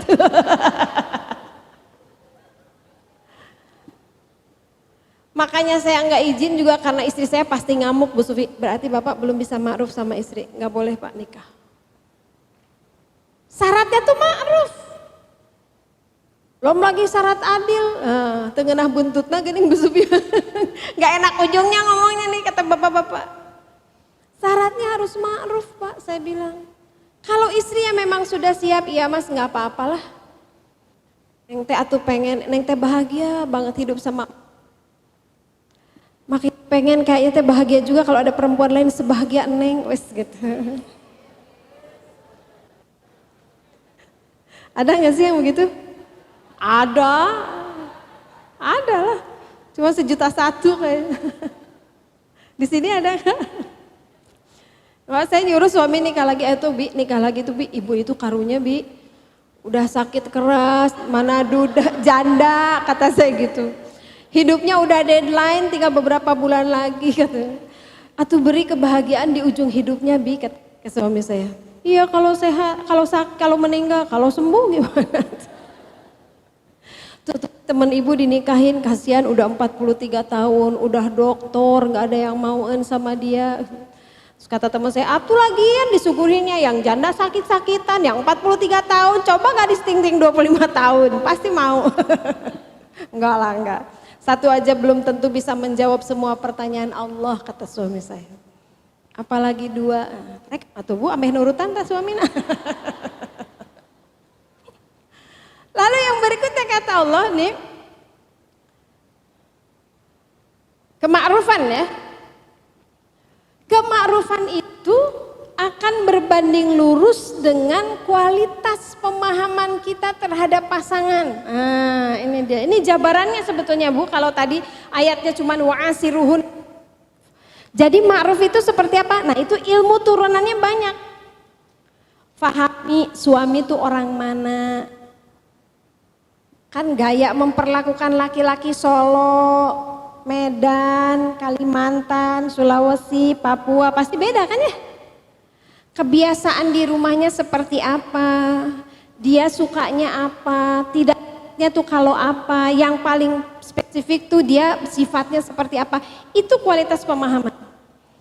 Rumusnya adalah bedakan dia sebagai dia dan bedakan dia sebagai laki-laki atau sebagai perempuan. Ini rumus di dalam rumah tangga, ini bab kemakrufan. Apa yang saya maksud?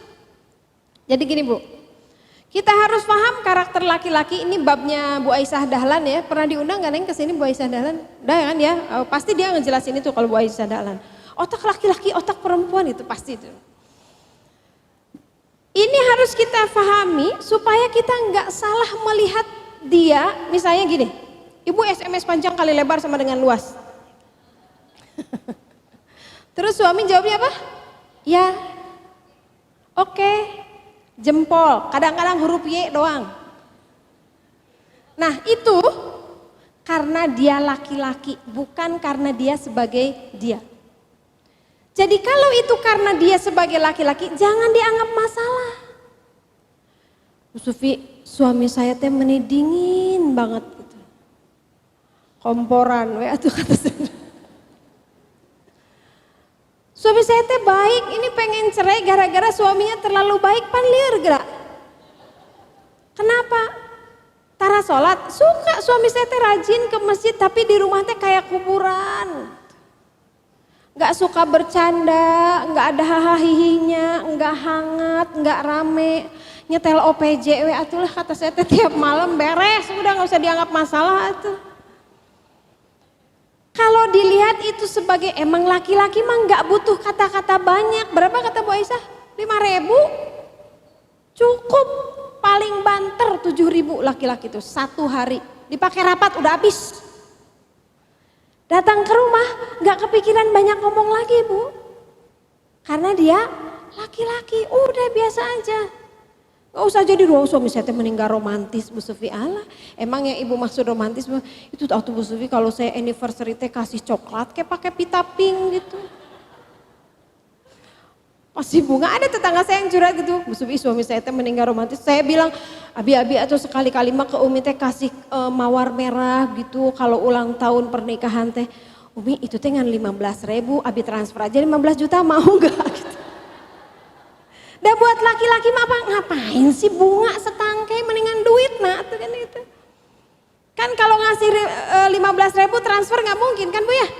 Harga diri atuh suami juga masa 15.000 gitu kan, minimal 15 juta tuh 15.000 alah unan gitu. Udah itu mah laki-laki udah biarin aja. Kalau misalnya kita ngeliat Bu Sufi, suami saya teh maniak banget. Kenapa? Dia mah ya seminggu bisa 3 kali. Itu mah karena dia laki-laki, bukan karena dia maniak. Udah, layani aja. Suami saya teh no komen apa-apa. Saya teh pada udah, rumah teh udah ditata, udah apa, saya udah cantik, udah luluran, pakai baju baru, pakai kerudung baru. Bi bagus nggak? Ya, udah gitu. Udah nggak usah dimasukin ke hati. Dia mah gitu teh karena dia laki-laki, itu makrufnya. Justru kalau laki-laki itu nggak begitu, ibu harus tanda tanya. Kalau dia ngejawabnya panjang kali lebar, saya pulang jam berapa gitu ya. Ibu-ibu misalnya nanya gitu, ya ini baru selesai rapat nih kira-kira 30 menit lagi, abis itu nanti ke stasiun terus kan panjang gitu. Tanda tanya. Ada apa dia gitu. Hati-hati. Gampang pokoknya nyeriin perempuan lagi bahagia tidak lagi bahagia tuh gampang. Lihat aja kata-katanya, lihat panjang WA-nya segimana, dia lagi bahagia. Kalau nggak lagi bahagia sedikit doang udah. Itu kalau perempuan, kalau laki-laki enggak. Jadi bedakan mana dia sebagai dia, mana dia sebagai laki-laki. Ini pasti pengalaman banyak ibu-ibu gini. Coba Abi teh itu gerak, olahraga, minumnya ini biar diet ya gitu kan. Mama langsung nurut gak? Beberapa minggu kemudian datang, sayang kata si bapak itu ya, ternyata kalau kita olahraga ini terus minum ini, itu teh bisa nurutin badan. Padahal kita ngomong udah dari kapan tuh gitu ya. Suka gitu Bu? Gak usah sakit hati. Bilang dalam hati, dasar lelaki, udah gitu aja.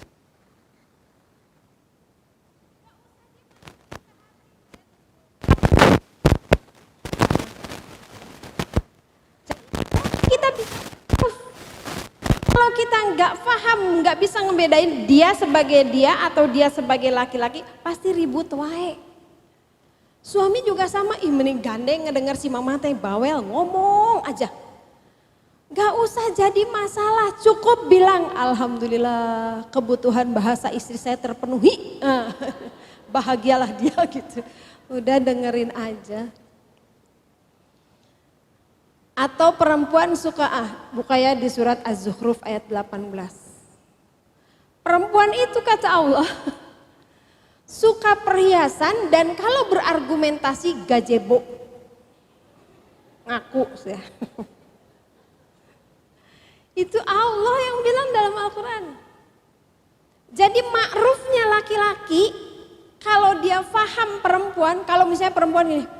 Jadi bapak-bapak ya kalau mau tahu perempuan itu lagi ingin apa, lihat di keranjang online-nya.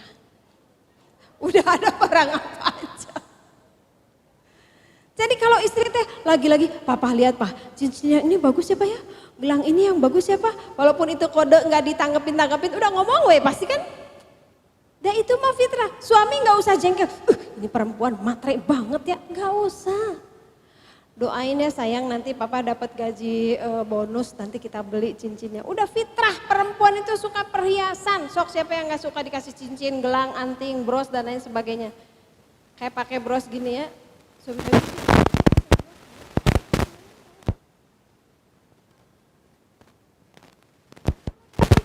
Loh segitu doang 200.000 sekedar ucrit gitu.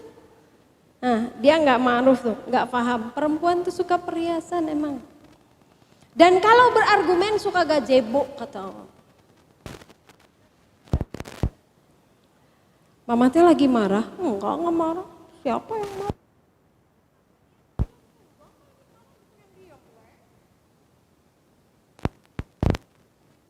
Itu papa mau pergi, pergi aja. Nanti udah pergi nge-WA, papa teh mending gak ngerti mama teh lagi marah kalah pergi. Perempuan serba salah Bu. Ada kemarin istri yang ribut sama suaminya gara-gara suaminya nonton sendiri sama temen-temennya beberapa minggu yang lalu diajak nonton sama istrinya, suaminya gak mau. Adijang temennya kalah nonton, terus pas pulang ya udah atuh yuk nonton, gak mau. Pengen nonton. Atuh udah ngajaknya pas aku udah ngambek. Ya terus atuh harus gimana? Diam gitu. Ngambek karena pengen nonton, diajak nonton gak mau. Az-Zukhruf ayat 18 emang. Ini bukan lagi mendeskreditan kita ya. Allah tidak sedang menegasikan perempuan. Allah sedang menyebutkan karakteristik supaya suami faham, supaya laki-laki faham. Sama halnya ketika Allah menyebutkan atau kata Bu Aisyah Dahlan mah, laki-laki itu otak domain cara pandangnya itu laki-laki itu kan lempeng aja gitu ya, lurus ya. Jadi kalau dia nyetir kemana udah kelihatan tuh di jauh, kita mah masih luak lihat yang mana gitu kan. Laki-laki mah terlalu fokus. Akibat dia terlalu fokus, kita udah setting rumah, udah segala macem gitu ya. Masuk ke rumah damang nggak ada komentar, nggak ada apa. Apakah itu berarti laki-laki negatif? Enggak.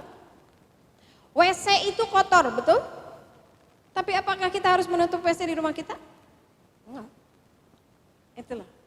Yang perempuan begitu, fahami perempuan laki-laki di dalam Al-Quran. Banyak lah Bu, karakter perempuan begini, karakter laki-laki itu begini banyak. Kenapa perempuan suka perhiasan? Makanya kalau di dalam Al-Quran Allah bercerita tentang ganjaran pahala untuk istri soleha dan lain sebagainya, itu teh pakaian, permata, rumah yang luas, mahkota yang gitu-gitu. Tapi kalau bercerita tentang pahala jihad, bidadari yang montok, yang dadanya montok, yang kulitnya kinclong, yang betisnya bening gitu.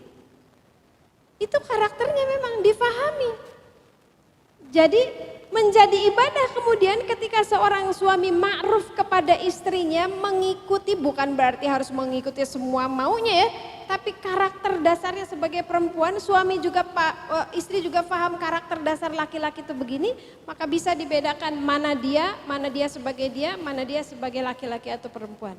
Mau ribut insya Allah, nggak akan banyak ributnya kalau kita begitu. Udah tinggal dibilang dasar lelaki, dasar perempuan, udah gitu aja. Gak usah jadi dibilang, mama kenapa sih mama teh cerewet banget, bapak teh malu tahu punya istri kayak mama teh bawel banget, padahal dianya juga bawel. Udah, ini ada ilmunya ya Bu ya. Saya nyari buku, kan kalau psikologi perempuan banyak banget bukunya ya.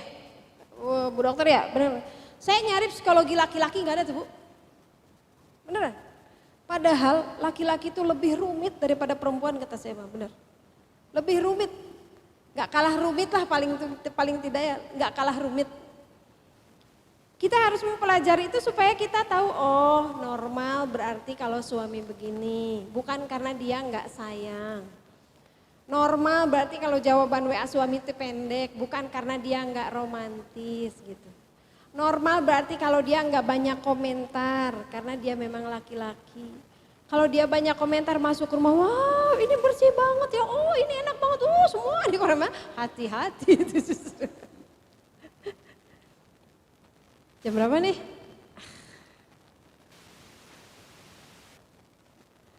Banjiri dia dengan eksitosin dan dopamin. Apa itu eksitosin? Eksitosin itu hormon yang akan keluar manakala orang mempunyai kedekatan, terutama body contact, fisik dan lain sebagainya. Maka ketika orang terjadi kontak tubuh, kontak kulit, akan ada hormon eksitosin, karena hormon eksitosin itu hormon yang akan membuat orang jadi ketagihan, jadi kelingan. Mungkin akan beda nih ya kalau saya praktekkan. Kata Rasul kita kalau ketemu tuh kan harus salaman. Salaman cek, tongnya tetuai, assalamualaikum. Nih ya, ini ada body contact seperti ini pasti memorinya berbeda ketika ibu cuman melihat saya tadi dengan ketika saya sentuh gini. Ada memori sentuhan, nah ini akan mengeluarkan eksitosin, nanti akan ada memori, apaan lagi ya ketemu Bu Sufi. Makanya ketika bertemu saudara, Rasulullah menganjurkan kita untuk bersalaman, bahkan selama kita bersalaman berguguranlah dosanya kan gitu. Pun bisa mah, kalau bisa mah belum dilepaskan oleh saudara kita nggak melepaskan salaman itu kan itu. Itu akan ada hormon eksitosin di tubuh kita. Ingat gitu, kelingan gitu. Nah dengan suami, pasti kan bukan cuma salaman Bu ya. Makin sering terjadi hubungan itu makin banjir otaknya dengan tubuhnya dengan hormon eksitosin. Sehingga ketika dia pergi kemana, aduh istri saya gitu. Makanya ibu jangan males kalau lagi masak suami colek-colek, ih dia ngapain sih lagi masak juga. Gak boleh. Kalau lagi gitu matiin kompor. Tapi itu bantet Bu Sufi, mau masuk neraka gara-gara tempe bantet, udah tinggalin. Itu rumus saya Bu di dalam hidup yang paling enak tuh. Ya Allah kerudungnya nggak matching sama baju, biarin kagak masuk neraka gara-gara nggak matching udah. Matiin kompor, balik kanan, ngapain Bi? Mungkin cuman mau meluk, mungkin cuman mau ngesun, mungkin mau ke kamar, udah ikutin aja.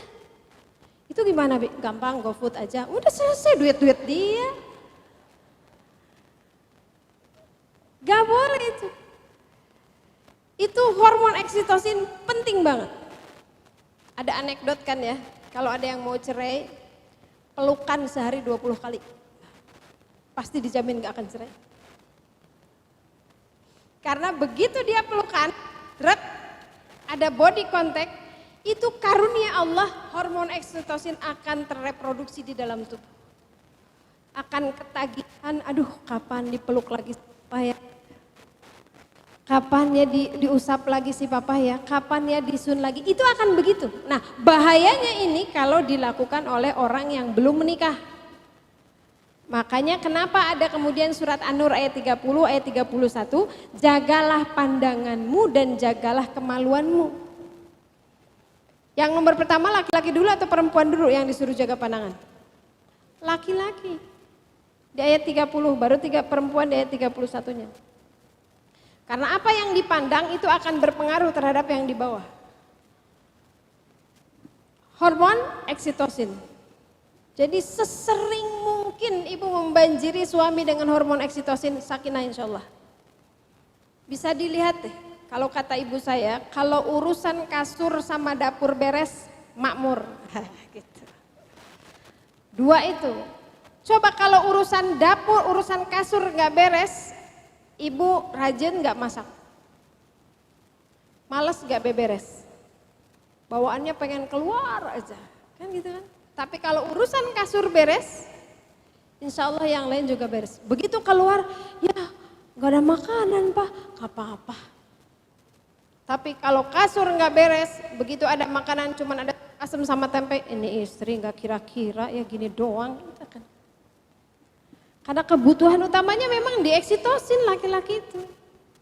Itu udah fitrah Bu, udah fitrah. Makanya jangan kalah sama ya perempuan-perempuan yang dapat recehan, dapat neraka, tapi sehari bisa 5 kali, bisa 4 kali, bisa 3 kali dengan laki-laki yang berbeda. Kita dapat surga. Seminggu sekali aja pakai pura-pura tidur. Pura-pura ngeboboin si adek. Dopamin. Hormon dopamin ini hormon kebahagiaan. Hormon dopamin ini akan membuat seseorang itu relax, fly, nyaman, ketagihan gitu. Sebahagia mungkin kita mengkondisikan suami, senyumnya, pandangannya, komentarnya. Komentar tuh berpengaruh loh Bu buat suami ya. Iya kayak tadi, emang papa bisa? Emang ada uangnya? Itu teh mending nyelekit kali suami. Atau kayak tadi tuh, apa mama bilang, gak enak kan gurame kecap itu? Gak boleh. Dopamin itu yang harus direproduksi di dalam tubuh pasangan kita dengan kebahagiaan itu. Gimana rumus bahagia? Rumus bahagia tuh kalau di buku saya mah ganti kacamata aja lah. Ada salah satu judul di sini, ganti kacamatamu. Itu bukan lagu Rano Karno Bu ya. Ketahuan tahun berapa lahirnya. Ganti kacamata. Kalau kita pakai kacamata positif, pakai kacamata husnuzon, pakai kacamata ikhlas, semua masalah beres. Kalau kunci saya mah itu, yang disebut masalah itu cuma satu, nanti ada. Tanya keadaan itu tuh bikin kita masuk neraka apa enggak gitu, itu aja udah. Kalau nggak bakalan bikin masuk neraka nggak usah dipermasalahkan dah. Lantai nggak sama, ribut, cat nggak sama, riweh, gorden nggak matching, manyun, nggak usah. Udah nggak akan masuk neraka gara-gara salah gorden, salah keramik gitu ya. Enak banget Bu, saya waktu nikahin anak WO-nya sampai pusing. Baru saya nemuin customer kayak gini, kenapa? Saya pusing, kenapa pusing? Habis tiap ditanya terserah semua. Bu Sufi konsep dekornya gimana? Terserah, pokoknya mah pangmurah nagis mau asup neraka gara-gara salah dekor lah. Saya tuh Bu baru tahu dekor, baru tahu hidangan makan itu pas ke gedung, oh iya udah gitu. Menunya ini, udah terserah lah. Gak akan masuk neraka gara-gara salah menu, enggak. Pusing, enggak tes food, Bu Sufi, alah udahlah, penting mah halalan toiban cukup, yang tamu beres, udahlah. Riwah hati, kudu tes food, bolak-balik, waktu. Bu Sufi, gaun pengantinnya yang ini, lah udah, warna ini enggak apa-apa, enggak akan salah, enggak akan masuk neraka gara-gara salah warna, enggak sudah pakai. Alhamdulillah anak saya rada reman kayak saya juga, teh enggak apa-apa bajunya, enggak apa-apa, udah. Orang udah nyariin bak-bik kesana kemari aja itu udah poin buat saya mah. Udah nggak usah ini. Kursi pengantinnya yang kayak gini ya, pusing saya iya wae Bu Sufi mah, kahayang. Udah atuh ngapain nyusah-nyusahin diri atuh. Saya mau dipakein baju apa nanti Bu Sufi pas akad bajunya yang ini aja ya. Udah. Nanti pas resepsi udahlah. Pusing Bu. Udah terlalu banyak kesibukan kita, masalah kita, jangan ditambah-tambah saya yang remeh-temeh gitu lah, udah itu mah. Patokannya kalau saya mah gitu, masuk neraka enggak gara-gara itu, enggak udah berarti bukan masalah. Keramik saya di dapur somplak satu, si tukangnya nyari ke sana kemari, akhirnya mau diganti berapa meter gitu. Bu, ini teh enggak ada waktu yang warnanya pas banget, ada yang enggak ini, terus gimana kalau dipasang? Ya rada beda, enggak sepasangkan deh, mau asup neraka gara-gara beda tehal, udah pusing. Seri tukang, nggak apa-apa Bu beneran. Atau nanti nggak enak kelihatan batur, tamu mah mau asup ke dapur lah.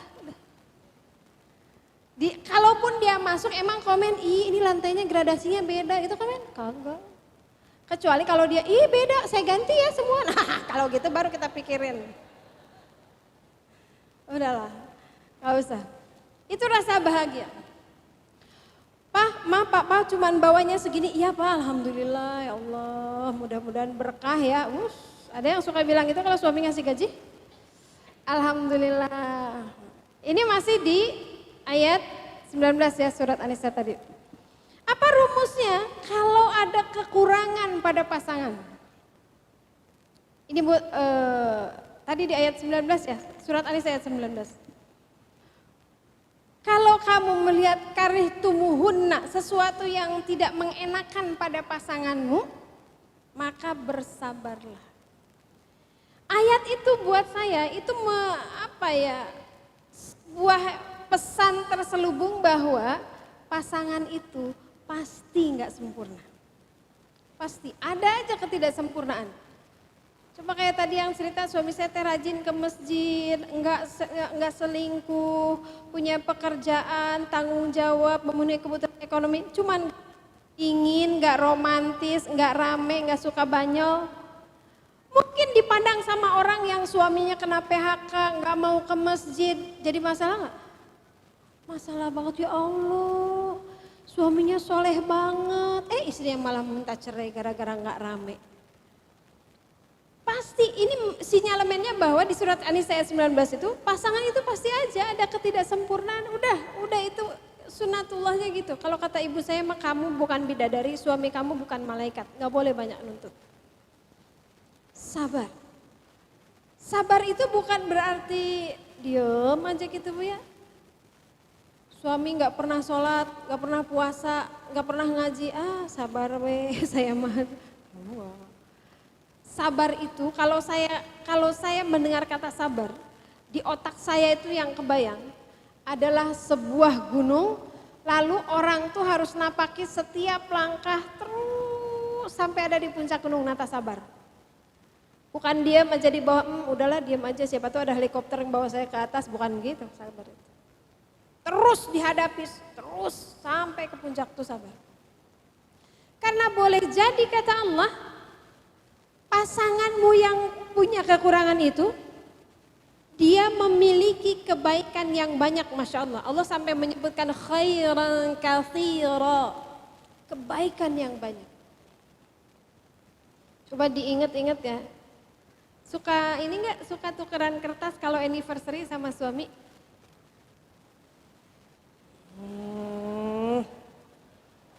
Suruh tulis apa yang membuat dia bahagia, apa yang membuat dia tidak bahagia. Ini saya rada gitu sama suami ya. Kan kita mah disebut tuh, papa saya kurang romantis, kurang perhatian. Nanti ya kalau gini tuh gini. Pas giliran suami, nah yang negatifnya enggak ada. Bahwa yang semua negatif itu kalah dengan satu positif, bahwa kamu mau nerima aku. Udah selesai. Dia yang dipilihkan Allah untuk kita, Bu. Dia yang mau nikahin kita, yang lain mah belum tentu. Benar gak, Bu? Iya kan? Belum tentu ada laki-laki yang mau sama saya cerewet, letik, hidung. Udah, dia yang dipilihkan Allah, itu kelebihannya.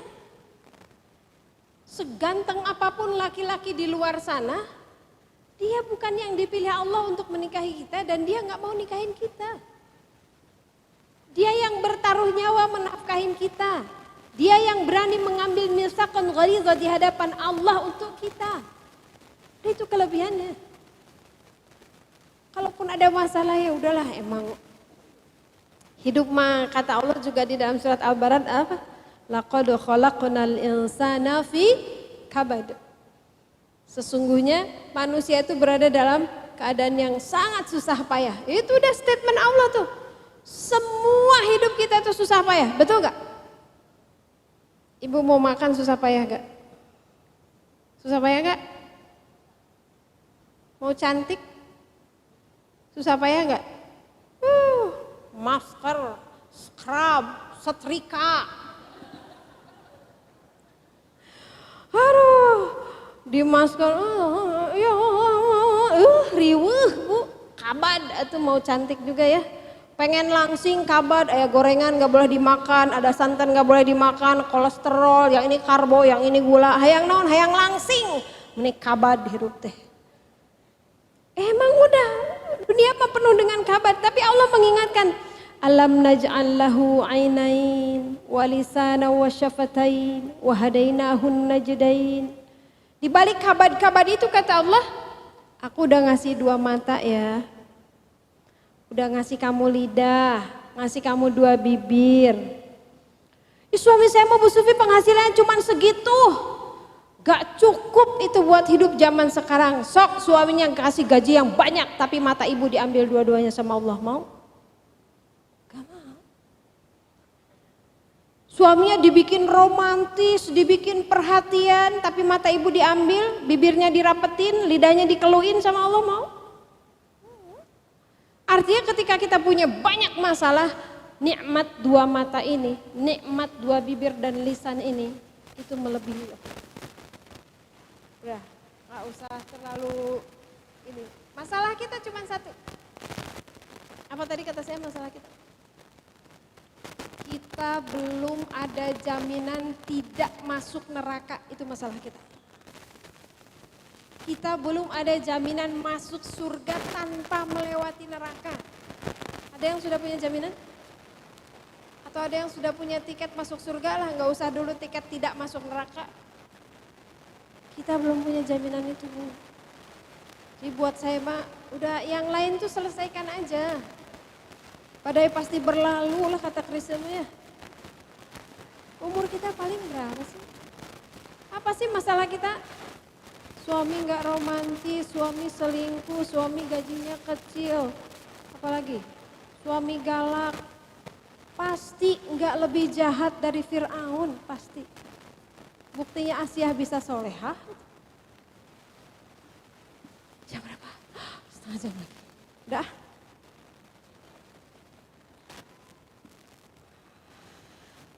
Al-Imran ayat 159. Nih, kalau ada masalah, ngobrol. Jadi ini ada syarah dari hadis tentang makruhnya ngobrol setelah sholat isya. Kita Riyadhus Shalihin ya. Jadi makruh kalau kita ngobrol ba'da sholat isya. Di dalam syarahnya, di dalam penjelasannya, kecuali salah satunya adalah obrolan suami istri. Ya atuh kalau nggak boleh ngobrol mah atuh kumaha ya. Ngobrol. Dan lihat di surat Al-Imran ayat 159 ini kunci dalam berkomunikasi. Saya melihat masalah rumah tangga sekarang itu intinya karena komunikasi nggak jalan. Intinya karena komunikasi. Mampet saluran komunikasinya. Istri mau ngomong ke suami nggak tega, suami mau ngomong ke istri takut tersinggung, soalnya serba salah, ngomong gini salah, ngomong gitu salah. Berarti nggak nyaman tuh komunikasi. Obrolin semuanya.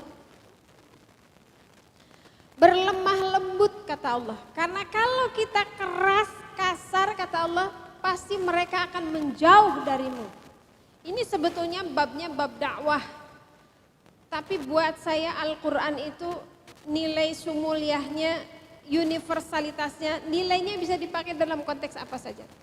Dalam konteks suami istri, dalam konteks guru dengan murid, dalam konteks dakwah, dalam konteks negosiasi, kepake semua. Lalu kata Allah, maafkan kalau dia punya salah, maafkan. Memang ini bab maaf tuh bab berat banget, Bu. Maafkan itu artinya apa? Kalau dalam dimensi manusia dengan Allah, memaafkan itu artinya dosanya diampuni dan Allah tidak menghisab kita. Makanya di 10 hari terakhir nanti kalau kita i'tikaf, amin, mudah-mudahan usia kita sampai Bu, tinggal beberapa hari lagi. Di 10 hari terakhir doa kita apa? Allahumma innaka afuun, ya Allah sesungguhnya engkau maha pemaaf. Tuhibbul afwa, maka engkau suka memaafkan, fa'fu anni, maafkan aku ya Allah. Doanya bukan lagi faghfirli, ampuni aku ya Allah, enggak. Maafkan aku ya Allah. Kenapa? Maaf itu lebih tinggi daripada mengampuni. Kalau mengampuni dosanya dihapus tapi kita tetap dihisap, kita tetap diinterogasi. Ada orang enggak sholat, istighfar, sholat tobat, udah dihapus sama Allah. Tapi kalau tidak dimaafkan nanti dia akan ditanya, kenapa kamu waktu itu enggak sholat? Soalnya banyak tamu ya Allah. Emang kenapa kalau banyak tamu? Soalnya kagok ya Allah. Emang kenapa kalau kagok terus ditanya? Dihisap.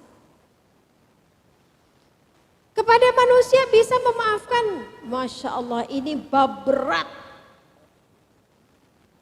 Saya punya pelajaran seorang ibu, semoga Allah merahmatinya. Suaminya kepleset. Kok banyak suami kepleset ya? Dia bawa ke rumah saya, Bu Sufi, tolong suami saya karena dia mau bertaubat. Perempuan itu sudah hamil. Gimana caranya supaya suami saya bertaubat? Masya Allah. Karena saya sayang sama dia, saya nggak mau gara-gara dosanya itu Allah tidak mengampuni dia. Tuh maaf. Ubali'u, udah nggak dihiraukan lagi. Tidak disebut-sebut lagi, tidak diungkit-ungkit lagi. Boleh kita sakit hati? Boleh sih, wajar, hak kita. Tapi kalau udah bisa memaafkan, tingkat dewa udah ini ya. Lalu mintakan ampunan. Jadi kalau anak kita misalnya melakukan kesalahan, yang pertama maafkan dulu. Karena boleh jadi salahnya anak kita tuh salahnya kita juga. Kenapa ini rapotnya? Ada angka 50, jangan tanya dulu anaknya, tanya dulu kita. Waktu anak kita lagi ujian, kita kemana? Sholat tahajud, sholat hajat, sedekah, atau lagi shopping, atau lagi kemana? Tanya dulu kitanya lagi kemana tuh, lagi ngapain ketika anak kita ujian, ketika anak kita belajar, ditemenin enggak atau ibu sibuk dengan balasan WA. Itu yang ditanyain dulu. Ketika dia mempunyai kesalahan, mintakan ampunan kepada Allah. Ya Allah, ampuni anak saya, ampuni saya. Setelah itu diskusi kata Allah. Bermusyawarah dengan mereka. Lihat, keren banget pokoknya Al-Quran itu Bu, luar biasa. Ini bab susah semua kalau buat saya. Berlemah lembut, ya Allah apalagi buat emak-emak ya. Buat mama, buat saya dah. Berlemah lembut tuh bab susah buat saya mah Bu. Udah lahir di Pandeglang, bintang Leo, apa hubungannya ya? Kan katanya kalau bintang Leo galak. Emang sih Bu, saya merada-rada galaknya lumayan kata anak saya. Ibu tuh baik sih tapi galak. Gitu.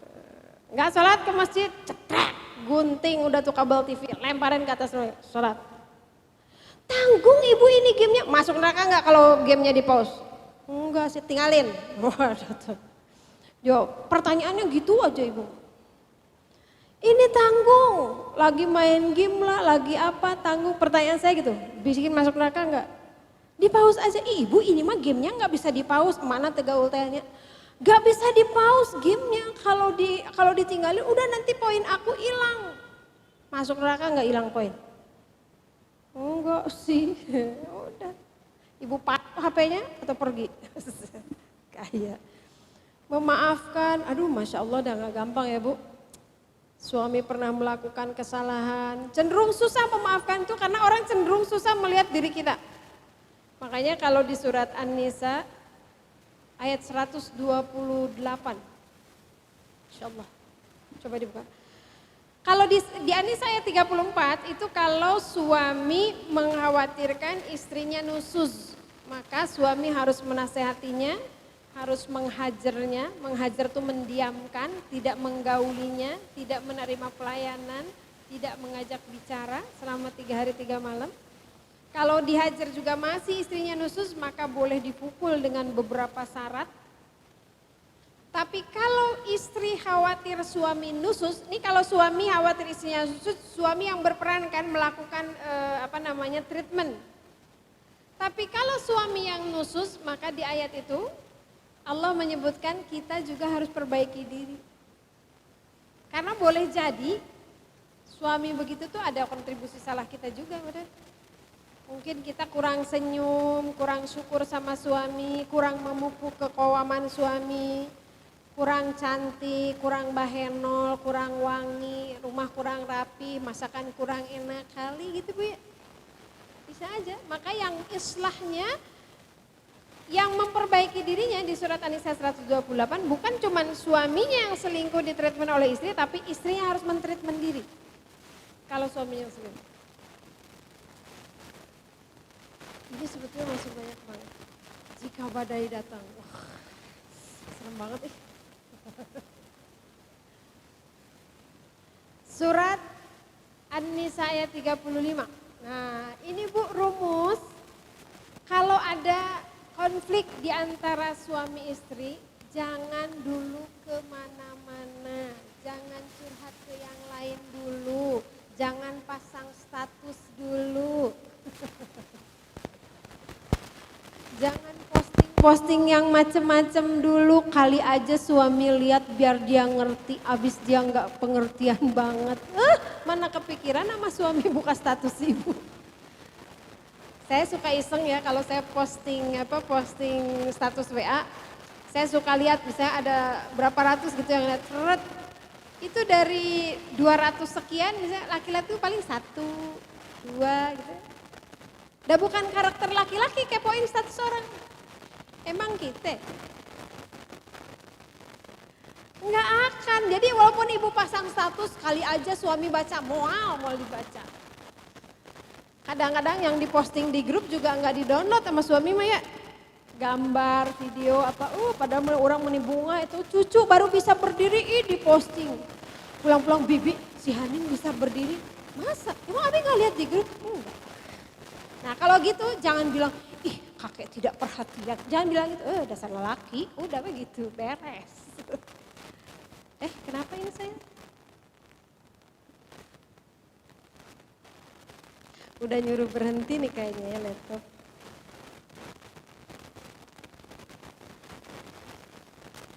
Jadi kata Allah, kalau ada konflik di antara suami istri, setelah didiskusikan berdua, maka cari orang lain. Siapa orang lain itu?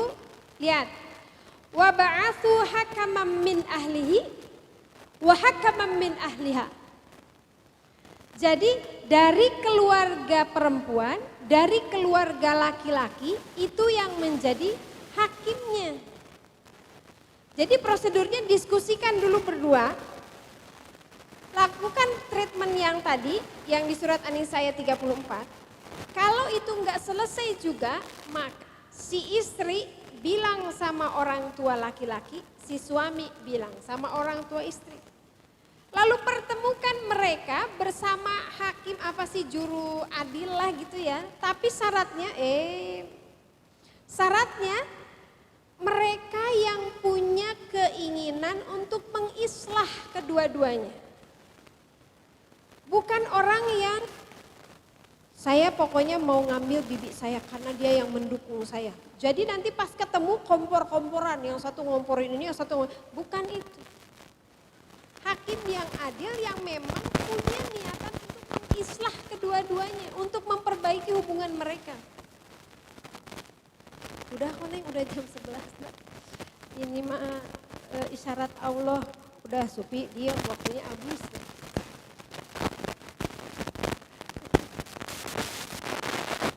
Ini yang jarang dilakukan Bu.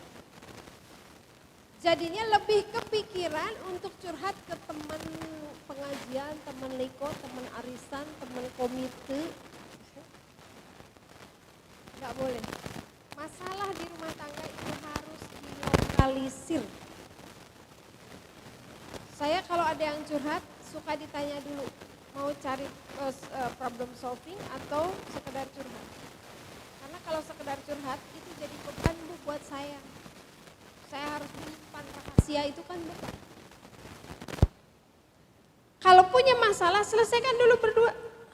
Tadi tuh segitiganya dulu diamanin ya. Segitiga dengan Allahnya dulu diberesin. Berdoanya udah rogoba warohaba belum? Komunikasinya udah lancar belum? Itu dulu. Baru kemudian bilang ke keluarganya. Jangan ujuk-ujuk ribut di kamar duaan langsung curhat kemana. Gak boleh. Karena sekali orang tahu informasi tentang kita, dia gak akan pernah lupa. Kan bisa jadi misalnya ketika curhat ke saya, bisa jadi ketika ketemu mah udah selesai masalahnya. Tapi di memori saya tetap, itu yang dulu suaminya begini, gitu. Kan gitu.